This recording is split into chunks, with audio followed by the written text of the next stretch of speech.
गोंड जनजाति रावण की पूजा करती है? हाँ सर। ऐसा क्यों? सर मुख्यतः ये मंदसौर के इलाके के जो गोंड जनजाति है वहाँ पे सर रावण की पूजा की जाती है। ऐसा माना जाता है कि जो मंदोदरी थी वो वहाँ की मतलब कि कन्या थी जिनका विवाह रावण के साथ हुआ था, तो इस वजह से रावण की पूजा की जाती है। रावण के कुछ नैतिक मूल्यों के बारे में बताएंगे जिसको जीवन में अपनाना चाहिए? पहले आप अपने बारे में कुछ ऐसा बताइए कि उसके बाद हमें ये पढ़ना ना पड़े। आपका फॉर्म?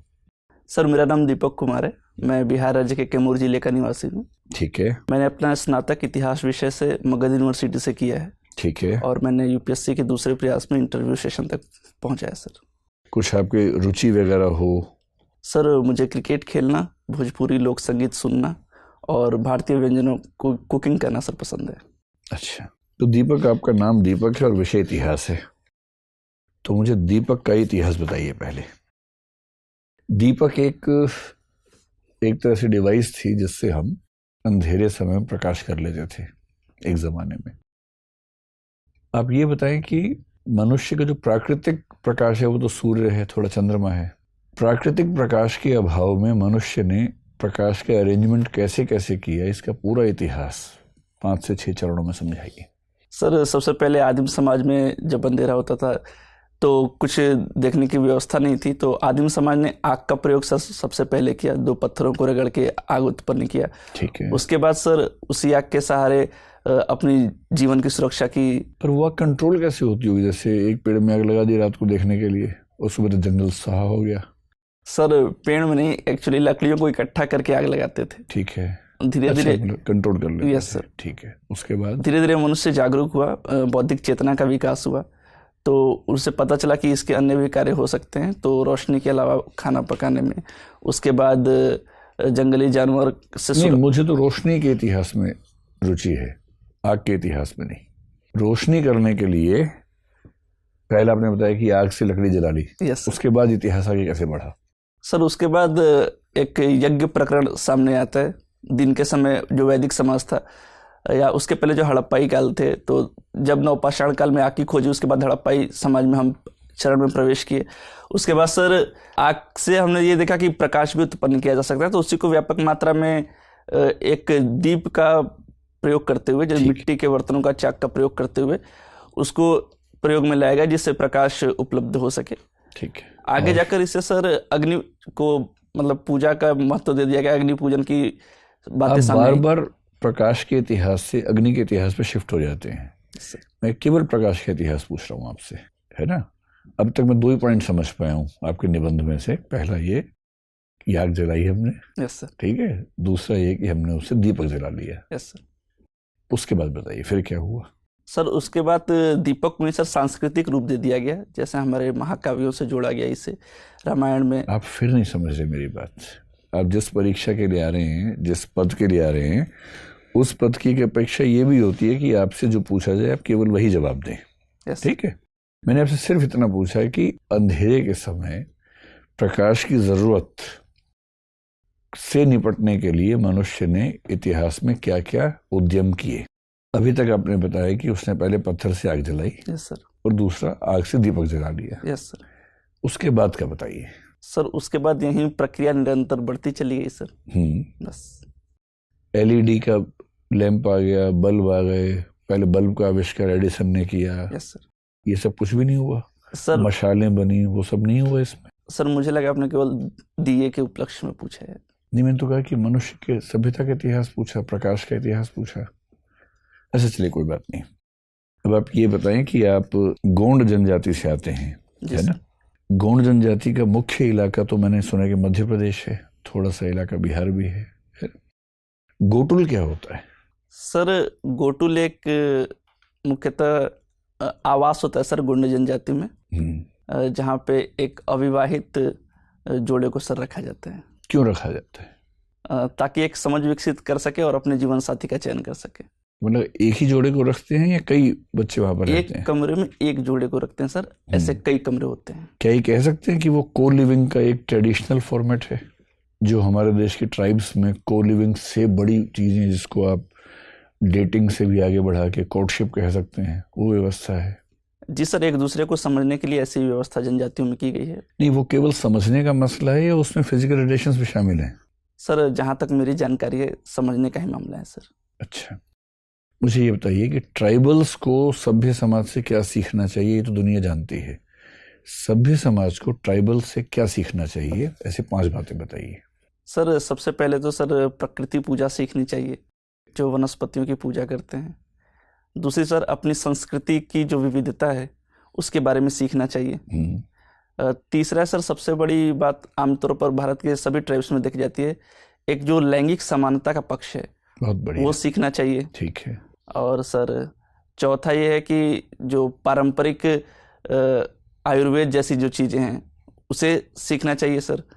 और tribal medicine, yes sir, tribal medicine, ठीक है। और सर पांचवा ये सीखना चाहिए कि हम कितने भी आधुनिक क्यों न हो जाए, अपनी जो जमीन और संस्कृति है उससे हमेशा जुड़े रहना चाहिए। बहुत बढ़िया सर। दीपक, आप तो एक युवा प्रशासनिक अधिकारी बनने जा रहे हैं, अपने आसपास घटित चीज़ों को आप देख रहे हैं। अगर आपने हाल में देखा हो तो सरकार ने कई बहुत जो सख्त फैसले हैं उन्हें बहुत ही सहज तरीके से, अचानक तरीके से ले लिया। 370 आपके सामने है ही। हमने देखा कि कैसे राज्य नए बनाए गए। कल्पना कीजिए कि एक राज्य पुनर्गठन आयोग बनाया जाता है और आप उसके अध्यक्ष हैं। सब कुछ आपने तय करना है, आपको मालूम ही है, इसके लिए कुछ से पूछने पाछने की जरूरत तो अब बची नहीं है। संसद में एक दिन करेंगे, अगले दिन नए राज्य बन जाएंगे। ठीक है, 10 राज्यों में पूरे देश को बांटना है। आपके अनुसार ये 10 राज्य अब क्या होंगे? अभी आप जानते हैं कि पहले भाषा के आधार पर बनाए गए, फिर संस्कृति के आधार पर बनाए गए, अलग अलग विकास के आधार पर बनाए गए। अब इतने ज़्यादा हो गए हैं, उसकी कोई औचित्य नहीं है, क्योंकि कम्युनिकेशन बढ़ गया है। अब उतने दूर दूर की परेशानी नहीं है। 10 राज्यों में बनाना है। बताइए ये राज्य क्या होंगे? सर, वर्तमान समय को देखते हुए तो राज्य का एक जो संकुचन है वो किया नहीं जाना चाहिए। अगर लेकिन फिर भी मुझे मौका मिलता है, अगर मुझे ऐसी शक्तियाँ मिलती हैं कि मुझे एक सभी पूरा नक्शा दोबारा से रीड्रॉ करना है, बताइए क्या कर रहे हैं? तो सर मैं भौगोलिक आधार पर राज्यों का विभाजन कर सकता हूँ सर। Very good. जो मध्य भारत, जो उत्तर के गंगा के मैदानी भाग हैं, उनको एक राज्य में कर दिया। एक हो गया गैंजेटिक प्लेन्स। यस सर, ठीक है। और दूसरा सर, जो डेक्कन्स के इलाके हैं, जो प्लेटू इलाका है, उसे एक स्टेट में कर सकते हैं सर। थर्ड सर, पठारी राज्य हो गया। हाँ सर। थर्ड सर, जो हिमालयी राज्य हैं उन्हें एक तरफ कर दिया जा सकता है। और जो नॉर्थ ईस्ट के राज्य हैं, जो छोटी पहाड़ियां हैं, उन्हें सर एक राज्य में पिरो दिया जा सकता है। ठीक है। और सर उसी के अंतर्गत जो राज्य का विभाजन है, जो विभिन्न संस्कृतियों के एक छिटपुट तरीके से हम कर सकते हैं, ताकि राज्यों की संख्या बढ़ाने से जो केंद्रीकरण है वो हावी न हो, एक विकेंद्रीकृत स्वरूप सामने आ सके सर। चलिए, कोई बात नहीं। दीपक, आपने मेंशन किया है कि आपको कुकिंग पसंद है। Yes sir. आप इंडियन डिशेस बनाना पसंद करते हैं। Yes sir. थोड़ी देर के लिए कल्पना कीजिए कि आपका आज तक का जो जीवन है वो एक डिश है।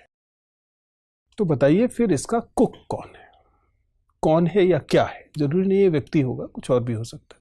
अगर अब तक का आपका जीवन एक व्यंजन है तो उसका पकाने वाला, उसका वो कौन है, कुक कौन? सर निश्चित रूप से मेरे माता पिता हैं सर। चलिए, आपका अब तक का जीवन जो है वो एक डिश है, माता पिता उसके कुक हैं, तो फिर उसके स्पाइसेस, उसके मसाले क्या हैं? सर उनके द्वारा जो दिए गए नैतिक मूल्य हैं वो हैं सर। अच्छा, इसी क्रम को आगे जारी रखते हुए बताइए फिर इस डिश का क्रिटिक, फूड क्रिटिक कौन है? कौन इस व्यंजन का स्वाद लेके बताने वाला है कि इसमें क्या क्या कमी है? सर सोसाइटी, मेरे मित्र और आप जैसे सर सम्मानित बोर्ड। अगर इसी को और आगे जारी रखें तो फिर इस पूरे व्यंजन का स्वाद क्या है? सर जहाँ तक अभी तक मेरे जैसे व्यंजन का स्वाद जिसने भी मेरे माता पिता या मित्रों ने लिया है, अभी तक ऐसा ही बताया है कि आमूलचूल परिवर्तन के बाद या संभवतः ठीक ठाक ही है सर। दीपक, मुझे आप ये यकीन दिलाइए कि आप इस नौकरी के लिए अभी बहुत इमेच्योर नहीं है, अपरिपक्व नहीं है। अगर मान लीजिए आपकी आयु की वजह से किसी, आप बिल्कुल ही लीगली आप एकदम योग्य हैं, आप परीक्षा दे सकते हैं, लेकिन एक गंभीर एडमिनिस्ट्रेटर बनने के लिए आप में पर्याप्त गुण हैं। इस बात के लिए आप मुझे अगर कन्विंस करना चाहें तो मुझे क्या बताएंगे? सर जहाँ तक मेरा मूल्यांकन मेरे माता पिता और गुरु ने किया है, उनके मैं अनुसार केवल मैच्योरिटी के मापदंड से जानना चाहूँ, परिपक्वता आपके अंदर आ गई है, इसे बताने के लिए आप क्या बात बताना चाहेंगे? सर मेरे अंदर एक संवाद, जो संबंध स्थापित करने की क्षमता है, वो मुझे ऐसा लगता है कि मेरे अंदर ज़्यादा है। मेरे अंदर धैर्य और सहनशीलता ज़्यादा है। और तीसरी सबसे बड़ी बात कि मैं सीखने के लिए हमेशा आतुर रहता हूँ, मैं नई नई चीज़ों को सीखना चाहता हूँ। तो एक परिपक्वता की निशानी कह सकते हैं सर। चलिए ठीक है सर। दीपक, सर आप गोंड जनजाति से बिलोंग करते हैं। सर गोंड जनजाति की कुछ विशेषताओं को बताइएगा। सर गोंड जनजाति की सबसे बड़ी विशेषता यह है सर कि जो क्लॉक होता है, जो नॉर्मल क्लॉक होते हैं और गोंड जनजाति क्लॉक होते हैं, और सर इरिवर्सिबल होते हैं। जैसे हम 12 1 2 3 4 करते हैं तो वहाँ पे घड़ियाँ उल्टी क्रम में चलती हैं सर। 12 से फिर 11। ऐसा क्यों? सर ऐसा एक पीछे एक साइंटिस्ट रीजन माना जाता है कि जैसे पृथ्वी के घूर्णन करने की परंपरा है जो पूर्व से पश्चिम की तरफ चलती है, तो पृथ्वी किधर चलती है? सर क्लॉकवाइज जो चलती है, जो मतलब कि पृथ्वी क्लॉकवाइज चलती है सर, सॉरी एंटी क्लॉकवाइज चलती है सर। मुझे इसके बारे में अभी पूर्णतः जानकारी नहीं, लेकिन पृथ्वी के घूर्णन की दिशा में उस क्लॉक को डिजाइन किया गया है सर। अच्छा, ये बात है। गोंड जनजाति मतलब एस्ट्रोनॉमी को लेकर बड़ी विकसित मानी जाती रही है। क्या कोई योगदान है, कोई योगदान है एस्ट्रोनॉमी में, खगोल शास्त्र में? हाँ सॉरी सर। अच्छा, इसके बारे में। गोंड जनजाति रावण की पूजा करती है। हाँ सर। ऐसा क्यों? सर मुख्यतः ये मंदसौर के इलाके के जो गोंड जनजाति है, वहाँ पे सर रावण की पूजा की जाती है। ऐसा माना जाता है कि जो मंदोदरी थी वो वहाँ की मतलब कि कन्या थी जिनका विवाह रावण के साथ हुआ था, तो इस वजह से रावण की पूजा की जाती है। रावण के कुछ नैतिक मूल्यों के बारे में बताएंगे जिसको जीवन में अपनाना चाहिए? सर रावण ने भले ही एक स्त्री का हरण किया, लेकिन बिना उसकी अनुमति के उसे छुआ तक नहीं। ये उसका नैतिक मूल्य का सबसे बड़ा उदाहरण है सर। मतलब कि अपहरण कर लो, छुओ मत। नहीं, एक उसको अगर उसका वश चलता तो वो अपहरण करके कुछ बलपूर्वक कार्य भी कर सकता था, लेकिन उसने अपने संयम को दिखाया। तो इतना ही नैतिक था तो उसको पूछकर ही ले जाना चाहिए था कि चलना चाहती हो कि नहीं? जी सर, जरूर ऐसा करना चाहिए था। कुछ और? दूसरा सर, जो एक उसे ज्ञानी माना जाता है, एक वो भी सर कहा जा सकता है। अच्छा। सर में ठीक है, ये गोंड भाषा जो होती है ये किस परिवार की है? मतलब ह्यूमनाइड के बारे में सर शायद ऑस्ट्रोलाइड है सर। ऑस्ट्रोलाइड है, द्रविडियन है, आर्यन है, किस परिवार की भाषा है? सर एस्ट्रोलाइड है शायद। ऑस्ट्रोलाइड है। अभी सर से आप बता रहे थे कि अपनी परंपरा संस्कृति को संरक्षित रखना चाहिए। दोनों में कोई अंतर होता है या ऐसे ही है? संस्कृति और परंपरा में कोई अंतर है? सर जो संस्कृति होती है, परंपराओं का ही एक अग्रिम रूप बोल सकते हैं उसे, जो लंबे समय तक चली आती है, उसे ही संस्कृति का नाम दे दिया जा सकता है। उदाहरण, परंपरा और संस्कृति को अलग अलग करने वाले कुछ उदाहरण बता सकते हैं? हाँ सॉरी सर। अच्छा, केवल सैद्धांतिक रूप से ये। आप बिहार के जिस जिले से हैं ये उत्तर प्रदेश के किस जिले से लगता है? सर चंदौली से सर। चंदौली से लगता है। इसको अलग कैसे किया जाता है? वहाँ पे एक नदी है कर्मनाशा, कर्मनाशा तो नदी। वही विभाजन करती है। कहाँ से निकलती है? सर कैमूर पहाड़ी से सर। कर्मनाशा नदी की कुछ मान्यताएं हैं जो उसको अपवित्र माना जाता है, ऐसा कुछ है, सुना है आपने? Yes, क्या sir. है वो? सर उसे ऐसा माना जाता है कि जब उसका फ्लो हो रहा था तो उसके रास्ते में जो भी गांव थे, जो भी बस्तियां थी, उसे उजाड़ते हुए उसने अपना मार्ग बनाया है, तो उसे अपवित्र माना जाता है सर। तो चलिए, ये तो एक मतलब मान्यता हो गई जो वैज्ञानिक होगी नहीं। वैज्ञानिकता क्या है? इस नदी के फायदे क्या हैं? सर ये नदी जंगलों से बहते हुए आती है, तो एक जो प्रजाति संरक्षण का कार्य है वो इस नदी में आसानी पूर्वक किया जा सकता है। कौन सी प्रजाति रहती है विशेष रूप से कर्मनाशा में? मगरमच्छ सर। तो मगरमच्छ केवल कर्मनाशा में ही रहते हैं? सर मतलब उस इलाके में कर्मनाशा में रहते हैं सर। कर्मनाशा में। और सर ये नदी छिछली है सर, ऊपर से छिछली है बट अंदर से गहरी है, तो जो नौकायन है, जो मैदानी इलाकों में नौकायन है, वो सर आसानी से हो जाता है। भभुआ को क्या फायदा है कर्मनाशा से? सर सिंचाई क्षेत्र में सर। ये कहाँ जाके मिल जाती है, किस नदी से मिलती है जाके? सर बक्सर के समीप गंगा नदी से सर। अच्छा, ठीक है। गोंड पेंटिंग के बारे में क्या राय है आपकी, क्या जानते हैं आप? सर ऐसा कोई प्रमाणिक पेंटिंग तो मिला नहीं है, तो इसके बारे में ज़्यादा जानकारी नहीं है सर। ठीक है दीपक। दीपक, मुझे ये बताइए कि फाइनेंशियल एक्शन टास्क फोर्स के कितने मेंबर हैं और इसका मुख्य कार्य क्या है? सर मेंबर के बारे में जानकारी नहीं है, लेकिन मुख्य कार्य है कि जो राष्ट्र आतंकवादी गतिविधियों में वित्त पोषण करते हैं उन पे सर अंकुश लगाने का कार्य है। अच्छा, इसमें 2 तरीके की लिस्ट हैं, ग्रे लिस्ट और ब्लैक लिस्ट। तो किन देशों को ग्रे लिस्ट में डाला जाए और किन को ब्लैक लिस्ट में? क्या कारण है, उसका क्राइटेरिया क्या है? सर मुझे अभी रिकॉल नहीं हो पा रहा, लेकिन मैं अनुमान कर सकता हूँ सर। बताइए। सर ग्रे लिस्ट इस वजह से डाला जाता है कि उन पे एक आतंकी वित्त पोषण का शक या संदेह हो, और ब्लैक लिस्ट इस वजह से डाला जाता है ताकि इसकी पुष्टि हो सके कि सच में वो आतंकी वित्त पोषण में शामिल है सर। ठीक है, आप मुझे ये बताइए कि वेस्ट एशिया में या मिडिल ईस्ट जिसको कहा जाता है, उसमें कहाँ कहाँ कॉन्फ्लिक्ट चल रहा है? सर मुख्यतः सऊदी अरब और ईरान में सर। ये कॉन्फ्लिक्ट क्या ये सऊदी अरब या ईरान के जोग्राफिकल एरिया में चल रहा है या और कहीं चल रहा है? सर और कहीं सीरिया में भी चल रहा है सर कॉन्फ्लिक्ट। उसके बाद सर जो यमन में है, हुती विद्रोह हुआ था, वहाँ भी सर कॉन्फ्लिक्ट चल रहा है। यमन विद्रोह में कौन से 2 देश शामिल हैं? सर शायद सऊदी अरब और यमन सर, शायद, मुझे पूर्णतः जानकारी नहीं है। अच्छा, प्रॉक्सी वॉर से क्या समझते हैं? सर प्रॉक्सी वॉर का मतलब अघोषित युद्ध होता है सर, जो 2 देश या 2 राष्ट्र बिना घोषणा के युद्ध करते हैं। इसका कोई उदाहरण दे सकते हैं जहाँ ये हो रहा हो?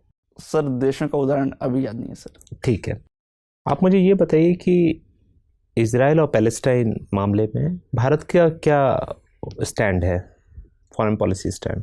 सर भारत हमेशा से द्विराष्ट्र का समर्थक रहा है, और इजराइल और फिलिस्तीन दोनों अलग अलग राष्ट्र होने चाहिए सर। ठीक है, मुझे ये बताइए कि अभी पीवीटीजीज जो हैं, भारत में कितने ट्राइब्स को पीवीटीजीज का दर्जा दिया गया है? सर 75। और इसका क्या क्राइटेरिया है? सर सबसे बड़ा क्राइटेरिया है कि वो एक आदिम जनजाति हैं, घुमंतू हैं, खाना बदोश हैं। उसके बाद सर इनकी जो जनांकी है वो लगातार कम होते जा रही है। क्या गोंड को भी ये दर्जा प्राप्त है? नहीं सर। अच्छा, किस स्टेट में सबसे ज़्यादा पीवीटीजीज हैं? सर मैं अनुमान लगा सकता हूँ। बताइए। शायद सर झारखंड में सर, शायद। ये पढ़ लीजिएगा। ठीक है, मुझे ये बताइए कि कोर्ट ऑफ रिकॉर्ड्स क्या होते हैं? Sorry sir. अभिलेख न्यायालय। अभिलेख न्यायालय सर, न्याय उच्चतम न्यायालय या उच्च न्यायालय के किसी भी जो फैसले होते हैं उनको सर उससे निचली अदालत एक मतलब अभिलेख के रूप में प्रस्तुत करती है कि उच्चतम न्यायालय या किसी न्यायालय ने ऐसा फैसला दिया सर। ठीक है, आपको क्रिकेट खेलना पसंद है? जी सर। मुझे ये बताइए कि बैटिंग क्या क्रिकेट में लीगलाइज कर देने से ये जो मैच फिक्सिंग वाली हम समस्या देखते हैं, इस पे अंकुश लगेगा या और बढ़ जाएगी?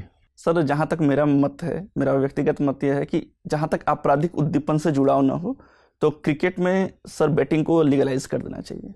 इससे आपको नहीं लगता कि मतलब और ज़्यादा ये मैच फिक्सिंग वाले केसेस बढ़ जाएंगे?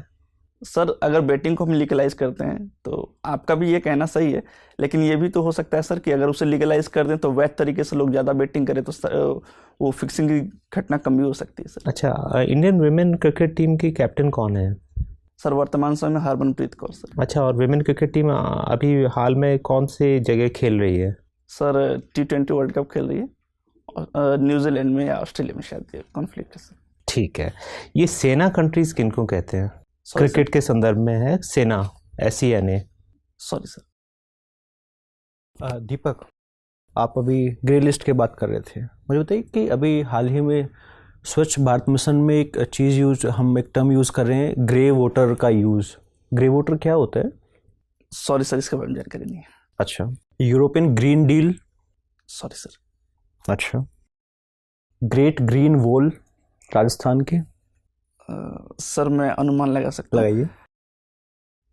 सर ये शायद शिक्षा से संबंधित है सर, शायद। नहीं, आप पढ़िएगा। Green box subsidy. Sorry sir. Amber box subsidy. Sir ये जो भारत की जो 3 सब्सिडियां हैं उसके अंतर्गत आती है सर। भारत की 3 सब्सिडियां सर WTO के अंतर्गत जो मान्यता प्राप्त है सर उसके अंतर्गत आती है। क्या होता है एम्बर बॉक्स सब्सिडी? इसके बारे में जानकारी नहीं है सर, अभी रिकॉल नहीं कर पा रहा हूँ। अच्छा, मुझे ये बताइए कि कार्बन क्रेडिट क्या होता है? सर जो राष्ट्र अपने कार्बन पूल का जो उपयोग होता है, जो कार्बन कंजप्शन है, उसको अगर तय सीमा से अगर कम करते हैं तो वो अपने शेष बचे हुए कार्बन को या कार्बन पूल को किसी दूसरे राष्ट्र को बेचकर कार्बन क्रेडिट प्राप्त कर सकते। और 21 एग्रीमेंट 21 प्रोटोकॉल के तहत ये कार्बन क्रेडिट किया जाता है? सर शायद Paris call sir. Paris deal या क्योटो प्रोटोकॉल? सर मुझे एग्जैक्ट नहीं पता। Montreal protocol? यस सर, ये ओजोन से संबंधित है ओजोन क्षरण से संबंधित है मॉन्ट्रियल प्रोटोकॉल। इसमें एक टर्म यूज होती है पोलर स्ट्रेटोस्फेरिक क्लाउड, PSC, ये क्या होता है? Sorry sir. अच्छा, CFCs के बारे में आप जानते हैं कि CFCs का जो यूज है उसे कर्ब करने का गवर्नमेंट बहुत सारी इनिशिएटिव ले रही है, बता सकते हैं कि CFCs क्या होते हैं? सर ये एक क्लोरोफ्लोरोकार्बन इसको बोला जाता है, जो मुख्यतः ओजोन क्षरण में सहायक गैस होती हैं, उनका एक समूह है सर। ये किस किस जगह हम यूज करते हैं जहाँ पे हमें कर्ब करना है, किन किन प्रोडक्ट्स में? मुख्यतः सर कंडीशनर, एयर कंडीशनर चीज़ों में यूज होता है सर। अच्छा, आप तो उस एरिया से आते हैं जहाँ पे झूम कल्टीवेशन भी होती होगी। Yes sir. मुझे बताइए झूम cultivation versus zero tillage cultivation में क्या होता है? सर झूम कल्टीवेशन वर्तमान समय में बिल्कुल तरह से नहीं होती, पहले होती थी। सर हिंदी अगर बोले तो जीरो टिलेज मतलब शून्य जुताई कृषि। बता पाएंगे क्या होता है? नहीं सर। अच्छा, आपके रीजन में झूम कल्टीवेशन का क्या नाम है, क्योंकि इसके बहुत सारे रीजनल नेम्स हैं अलग अलग। सर दहिया बोला जाता है सर। और मध्य प्रदेश एरिया में जहाँ पे वो गोंड जनजाति रहती है वहाँ भी दहिया ही बोला जाता है।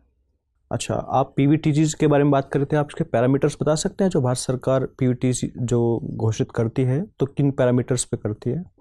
सर उसके बारे में ज़्यादा जानकारी नहीं है, लेकिन मुख्यतः 3 आयाम है। अगर जनजाति आदिम हो, और दूसरी कि उसका जनांकिकी लगातार कम होते जा रहा हो, और तीसरा वो अभी भी समाज की मुख्य धारा से दूर हो। अच्छा, मेरा लास्ट क्वेश्चन है, मुझे बताइए कि अमृत सिटी और एक स्मार्ट सिटी में क्या अंतर है? Sorry sir. दीपक, एक वाक्य मैंने कहीं पढ़ा था एक बार कि हम क्रिकेट नहीं खेलते, क्रिकेट हमें खेलता है। क्या सेंस हो सकती है इस वाक्य की? सर जहाँ तक मैं अनुमान कर रहा हूँ तो ये एक टीम भावना से परिचालित चीज़ें हो सकती हैं सर। मैं फिर से वाक्य बोलता हूँ, हम क्रिकेट नहीं खेलते, मैं थोड़ा चेंज कर रहा हूँ वाक्य को, हम क्रिकेट नहीं खेलते, क्रिकेट हमसे खेलता है। सर ये जो भारत में मौजूदा, अगर भारतीय परिदृश्य में देखें तो भारत की बात कर रहे हैं, क्रिकेट एक सर जुनून हो चुका है भारत के अंदर का, तो ये मुख्यतः उससे लिंक हो सकता है सर। तो क्रिकेट हमसे कैसे खेलता है, क्या नुकसान पहुंचाता है हमें? सर नुकसान तो फिक्सिंग हो गया, बेटिंग हो गया, डोपिंग हो गया, इसके अंतर्गत आ सकता है सर। इससे हमें क्या नुकसान है? तो प्लेयर्स को नुकसान है इससे। तो क्रिकेट से हमारे देश को क्या नुकसान है? सर अगर फिक्सिंग या बेटिंग होती है तो जो इलीगल है अभी वर्तमान में, तो जो भारतीय अर्थव्यवस्था है उस पर प्रभाव पड़ सकता है सर। एक आंतरिक सुरक्षा का भी मैटर सामने आता है कि ज़्यादातर फिक्सिंग के पैसे जो होते हैं वो मनी लॉन्ड्रिंग के जरिए सर आर्म्स या फिर ड्रग एक्सपोर्ट में काम करते हैं, जिससे जो भारतीय आंतरिक व्यवस्था है वो प्रभावित हो सकती है सर। ठीक है, जो ट्राइबल सोसाइटी है उसको लेकर भारत सरकार की राय बड़ी डामाडोल है।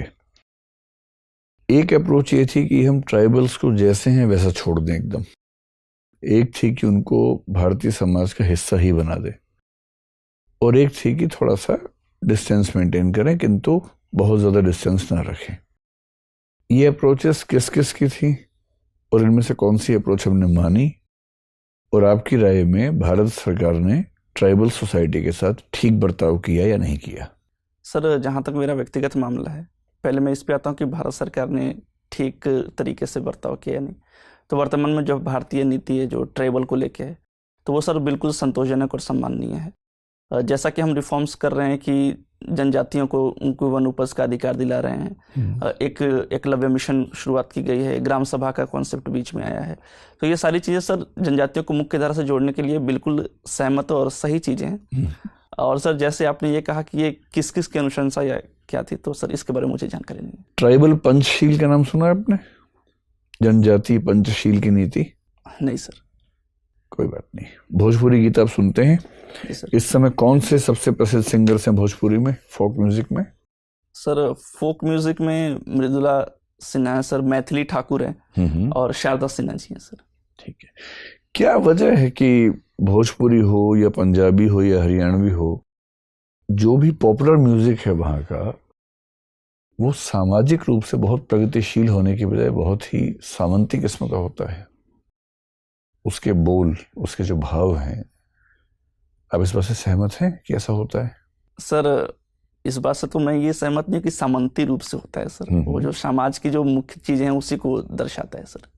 हाँ, लेकिन अगर समाज खुद सामंती चीजों में रुचि ले रहा हो तो फोक म्यूजिक भी उसमें रुचि लेगा, ये तो होगा ही। सर जहाँ तक और बिहार, भोजपुरी संगीत पर तो ये आरोप सबसे ज्यादा गहरा आरोप है। सर जहाँ तक भोजपुरी की बात है, जो बिहार में जो भोजपुरी अभी जो वर्तमान संगीत है, मैं लोक संगीत की बात नहीं कर रहा, जो वर्तमान संगीत है, तो इसे सर राज्य का प्रश्रय नहीं मिला। इसके विपरीत जो राजस्थान का लोक संगीत है उसको सर राज्य की सहायता मिली, तो वो लोक संगीत नित्य प्रतिदिन आसमान की ऊंचाइयों को छू रहा है। लेकिन जो बिहार का लोक संगीत है मुख्यतः वहाँ सर जो राज्य का प्रश्रय नहीं मिला, जिससे वो और नीचे जाता चला गया। और भूमंडलीकरण के दौर पर जो सर वहाँ की जो लोकल जो जागरूक लोग थे जो लोक संगीत को बढ़ावा देते हैं, वो अलग जगह माइग्रेट कर गए, जिसके कारण लोक संगीत का उतना व्यवहार अब प्रचलित नहीं रहा। ठीक है दीपक, आपका इंटरव्यू बस पूरा होने वाला है, बस एक आखिरी प्रश्न है, आपको एक अच्छा सा जोक सुनाना है। मुझे सर? जी। अच्छा, आपकी अपेक्षा थी हम आपको चुटकुले सुने? नहीं सर, ऐसा कुछ नहीं सर।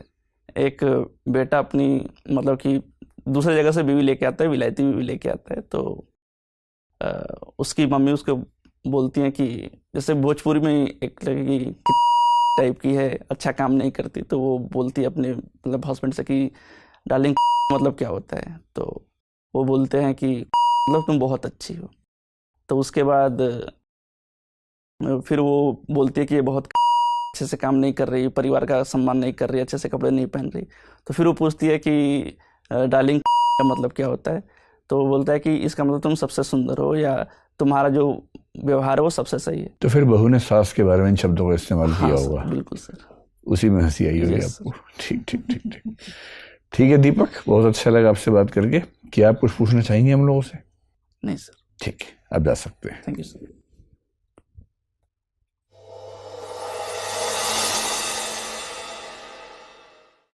आइए, कैसा लगा आपको इंटरव्यू देके? सर एवरेज रहा सर। एवरेज रहा? Yes sir. अब जैसे एवरेज रहा, ये खुशी की बात तो है नहीं, दुख की बात है, लेकिन आप इस पर मुस्कुरा रहे हैं। क्यों मुस्कुरा रहे हैं इस पर आप? सर अच्छा लग रहा है सर ऐसे इंटरव्यू देखे, बट रिजल्ट शायद एवरेज रहा। आपको क्या किसी ने सलाह दी है कि मुस्कुराना है बहुत ज्यादा इंटरव्यू में? नहीं सर, ये प्रकृति है सर मेरी। थोड़ा सा नियंत्रण कीजिए। देखो, आपकी एंट्री बहुत अच्छी है, आपकी ड्रेस बहुत ही शानदार है, बहुत सुंदर आप दिख रहे हैं, कहीं कोई समस्या नहीं है। हो सके तो सॉक्स चेंज कर लीजिएगा, ब्लैक पहन लीजिएगा। देखो दीपक, आप ना जिन प्रश्नों के उत्तर आपको आते हैं, फैक्चुअल वाले प्रश्न, उसमें तो आप बहुत बढ़िया जवाब देते हैं। जहां नहीं आते हैं वहां आप सॉरी बोल रहे हैं। सॉरी आपका मुझे ऐसा लग रहा है कि ठीक है, बस थोड़ा सा गति कम कर दीजिए। प्रश्न सुनते खटाक से सॉरी बोलते हैं, लगता है कि आप सॉरी ही तैयार करके आए थे कि बोल के दिखा दूंगा सॉरी, ऐसा ना लगे। बस है ना, थोड़ा सा गैप लेके ये लगे कि आप कोशिश कर रहे हैं याद करने की, फिर सॉरी बोल रहे हैं। ठीक, अदरवाइज सॉरी आपका ठीक है। तीसरा है कि आप जो कहते हैं कि मैं अनुमान लगा सकता हूं, वो मुझे अच्छा लगा कि मैं जहां नहीं आता आप कह रहे कि सर मैं अनुमान लगा सकता हूं, तो आप अच्छा लगा रहे। बेशक अनुमान गलत हो जाए, जब कह दिए कि अनुमान है, गलत हो गया तो कोई दिक्कत है ही नहीं, आप अच्छे तरीके से कर रहे हैं। अच्छा, एक अच्छी बात ये भी है कि एक इमेजिनेटिव सवाल सर ने पूछा, कुकिंग, मान लीजिए अगर आपका जीवन ऐसा है तो आप क्या हैं, मसाला क्या है, वो आपने बड़ा अच्छा जवाब दिया, जिसका मतलब है कि सोचने की क्षमता आपकी अच्छी है। क्या आपको इस क्वेश्चन का पहले से आइडिया था? नहीं सर, तुरंत बनाया सर। ठीक है, तो अच्छा बनाया। लेकिन अगर तुरंत बनाया आपने, तो फिर ये बताओ कि जब मैंने प्रकाश का इतिहास पूछा तो मुझे बार बार आपको ट्रैक पे लाना पड़ा कि मैं प्रकाश का इतिहास पूछ रहा हूँ, दीपक का धार्मिक पूजाओं का इतिहास नहीं पूछ रहा हूँ। ऐसा क्यों हो रहा था? सर आपको देख के एजिटेट हो गया। तो ये कोई बात देखना है। लेकिन गोटोल आपने अच्छा बताया, लेकिन गोटोल तो आपको पता होना चाहिए ना, उसमें तो सेक्सुअल एजुकेशन भी उसका एक पार्ट होता है। सर मुझे एक्चुअली याद नहीं था, मुझे लग रहा था कि होगा सेक्सुअल एजुकेशन, लेकिन पूर्ण नहीं था, इसलिए सर वो बोलती। अच्छा, कोई बात नहीं। लेकिन अब क्योंकि उस ट्राइब से हैं और उस ट्राइब के बहुत यूनिक फीचर्स में एक ये है कि एस्ट्रोनॉमी है, तो पता होना चाहिए आपको उसके बारे में। अब एस्ट्रोनॉमी का जिक्र आने पर आपने कहा कि उसकी क्लॉक अलग तरीके से है और वो पृथ्वी की गति के अनुसार है, और पृथ्वी की गति कौन सी है आपको नहीं पता है।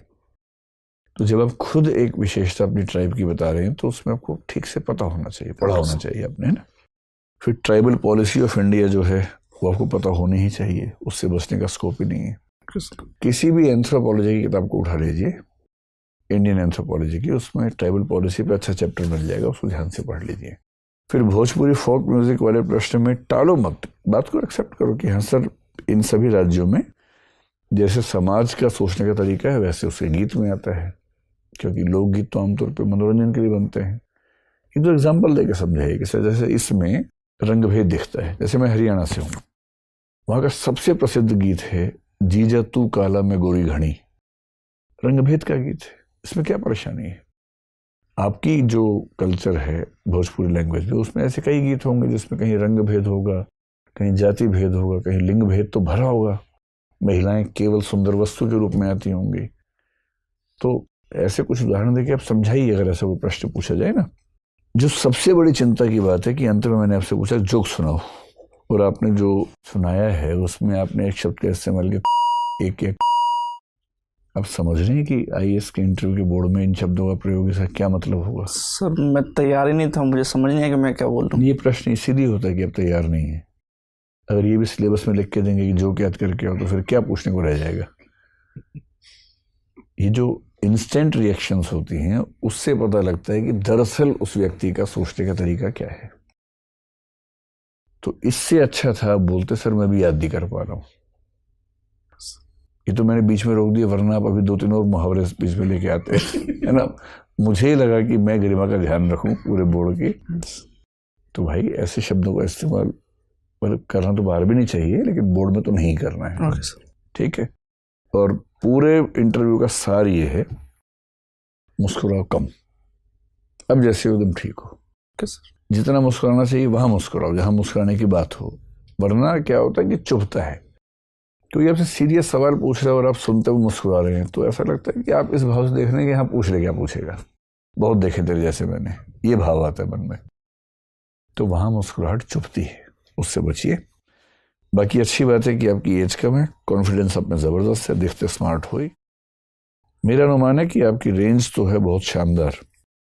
मुस्कुराओगे कम, डरोगे नहीं, इमेजिनेटिव किस्म के प्रश्नों पर अच्छा जवाब जरूर दोगे, भाषा ठीक रखोगे, तो प्रॉपर आईएएस से नीचे कुछ नहीं मिलेगा। आपके और आपके आईएएस बनने के बीच में एक ही व्यक्ति है बस, वो आप ही हैं। ठीक है, डरो मत। ये जोक यहाँ सुन लिया अच्छा हुआ ना, कल को वहां सुनते। इसका पूरा पर्पस यही है ना कि यहाँ वो गलतियां पकड़ में आ जाए जो वहां नहीं होनी चाहिए। तो मेन काम मुस्कुराहट कम रखनी है, ऐसी भाषा का इस्तेमाल नहीं करना है। जो पूछें टू द पॉइंट वही बताइए, घूमी मत दाएं बाएं। और नॉलेज आपकी ठीक है, बस ट्राइबल एस्पेक्ट में थोड़ा सा पढ़ लीजिए, बाकी सब ठीक है एकदम। ठीक है, all the best. Thank you sir. IAS बन के लौटना। Okay sir.